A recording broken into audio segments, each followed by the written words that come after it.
देखो सीमा, तुम्हें बाबूजी के कमरे में जाना ही पड़ेगा। ये इस घर की परंपरा है। आज तुम्हारी शादी की पहली रात है।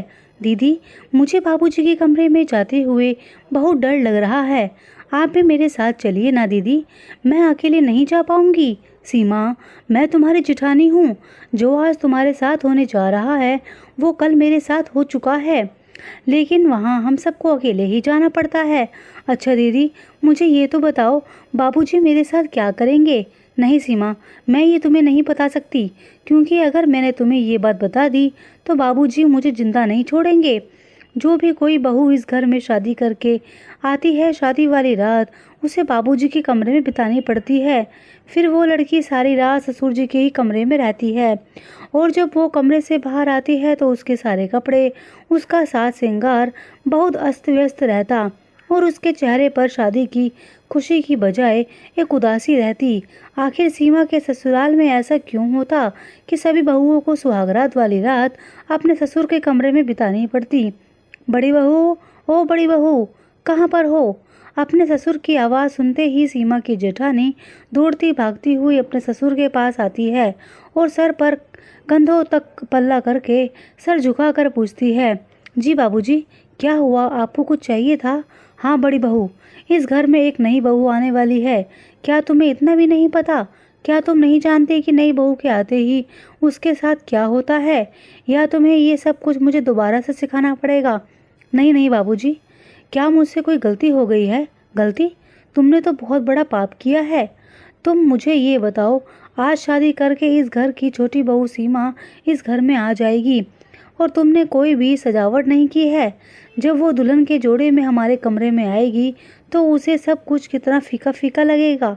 तुमने हमारा कमरा सजाया क्यों नहीं? सीमा की जेठानी गर्दन नीचे झुकाए बस अपने ससुर की बात सुनती रहती है। फिर उसका ससुर उसको कमरा सजाने की हिदायत देकर वहाँ से चला जाता है। ससुर के जाने के बाद सीमा की जेठानी वो कमरा सीमा के लिए बहुत ही सुंदर तरीके से सजाती है, क्योंकि अगर उसे सजाने में जरा सी भी कमी हुई तो ससुर जी उसे छोड़ेंगे नहीं। शादी के कामकाज में देखते ही देखते बारात के निकलने का भी समय आ गया।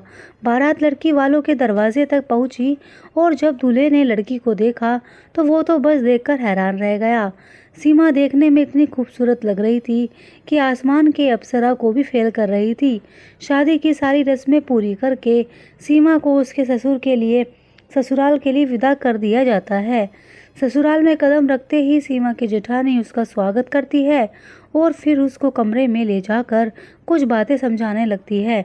देखो सीमा, सभी घर की तरह हमारे घर का भी एक नियम है। हमारे घर में बाबूजी की ही चलती है। बाबूजी मतलब कि हमारे ससुर जी। हमारे घर का नियम है कि जो भी कोई बहू शादी करके इस घर में आती है तो सबसे पहली रात बाबूजी के कमरे में जाती है और पूरी रात बाबूजी के ही पास रहती है। सीमा ने हैरानी के साथ अपनी जेठानी से पूछा, क्यों दीदी? शादी के बाद तो लड़की को उसके पति के कमरे में भेज दिया जाता है, लेकिन यहाँ ससुर के कमरे में भेज दिया जाएगा। लेकिन क्यों? मैं अपने ससुर के कमरे में नहीं जाऊंगी। सीमा एकदम से अपनी जेठानी को मना कर देती है। सीमा के मुंह से मना सुनते ही सीमा की जेठानी कहती है, तुम ये क्या कर रही हो? सीमा, तुम खुद तो मरोगी ही, साथ में हमें भी मरवाओगी। ये घर का नियम है। जब मैं शादी करके इस घर में आई थी तो मैं भी बाबूजी के कमरे में अकेली गई थी। सीमा पूछती है, आप वहाँ पर क्या करने के लिए गई थी? आखिर बाबूजी अपने घर की बहू के साथ ऐसा क्या करते हैं?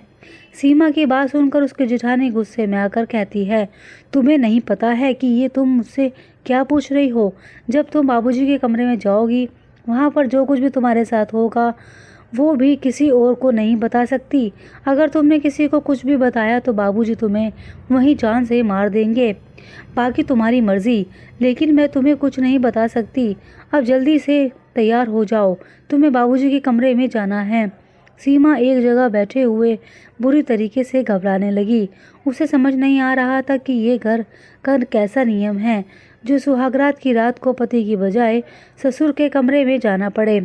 ससुर जी के कमरे में क्या होता होगा? सीमा ये सब सोच ही रही होती है कि तभी सीमा की जेठानी सीमा को खड़ा करती है और उसे ससुर जी के कमरे की तरफ लेकर जाने लगती है। सीमा देखती है कि उसके ससुर जी का कमरा ढेर सारे फूलों से सजा है। फूलों की महक से महक रहा था।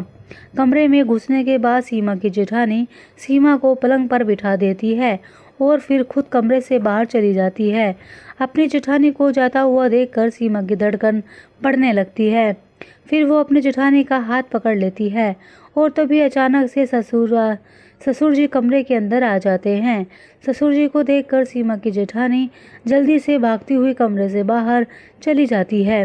सीमा की जेठानी के जाते ही उसके ससुर जी कमरे का दरवाज़ा अंदर से बंद कर लेते हैं और फिर धीरे धीरे करके सीमा की तरफ अपना कदम बढ़ाते हैं। सीमा देखती है कि उस कमरे में उसके ससुर और उसके अलावा कोई भी नहीं है। सीमा घबराए हुए अपने कपड़ों को समेटते हुए बिल्कुल सुकड़ कर बैठ जाती है। सीमा के ससुर जी अलमारी का दरवाज़ा खोलते हैं और उसमें से कुछ निकालते हैं। सीमा देखकर हैरान रह जाती है। फिर सीमा के ससुर कागज़ सीमा के हाथ में देते हैं और उसने पढ़ने के लिए कहते हैं। जब सीमा उन कागज़ों को पढ़ती है तो उसके पैरों के तले से तो ज़मीन ही खिसक जाती है। तभी सीमा रोते रोते अपने ससुर जी से कहती है, मेरी शादी को अभी एक भी दिन नहीं हुआ और आप मुझसे शादी के तलाक के कागज़ों पर दस्तखत करवाना चाहते हैं। सीमा के ससुर जी कहते हैं, हाँ बहू, मेरी ज़िंदगी का यही तजुर्बा रहा है कि बहू को जितना जल्दी हो सके उसकी हद में रहना सिखा देना चाहिए, वरना वो घर परिवार को बर्बाद करने में कसर नहीं छोड़ती। अगर तुमने इस घर परिवार को तोड़ने की या मेरे बेटे को मुझसे अलग करने की या किसी भी तरीके की कोई भी गलती की तो मैं कहता हूँ कि मेरा बेटा इन कागज़ों पर साइन करने में एक भी पल नहीं लगाएगा। साइन कर दो सीमा। सीमा को अपने ससुर की ये शर्त बहुत ही अजीब लगी, लेकिन फिर भी वो अपनी नई गृहस्थी को शुरू होने से पहले ख़त्म नहीं करना चाहती और वो उन कागज़ों पर दस्तखत कर देती है। फिर सीमा के ससुर जी सीमा से कहते हैं, बहू, तुम्हारे और मेरे बीच में जो भी कुछ हुआ बातें हुई इसके बारे में बाहर किसी को भी नहीं पता चलना चाहिए। अगर बाहर पता चला तो उस दिन से तो मेरे घर की बहू नहीं रहोगी। अब तुम चुपचाप से जाकर सो जाओ और सुबह अपने कमरे में चली जाना, लेकिन ये सब बातें किसी को भी नहीं पता चलनी चाहिए। इतना कहते ही सीमा के ससुर जी पीछे के दरवाजे से बाहर चले जाते हैं और कमरे में सीमा अकेले रह जाती है। घर की बाकी बहुओं की तरह सीमा भी अपने ससुर की शर्त को मान लेती है और उन कागज़ों पर दस्तखत कर देती है। दोस्तों, आपको हमारी कहानी कैसी लगी कमेंट बॉक्स में ज़रूर बताइएगा और हमारी ऐसी कहानी सुनने के लिए हमारे चैनल को लाइक एंड सब्सक्राइब ज़रूर कीजिएगा। धन्यवाद।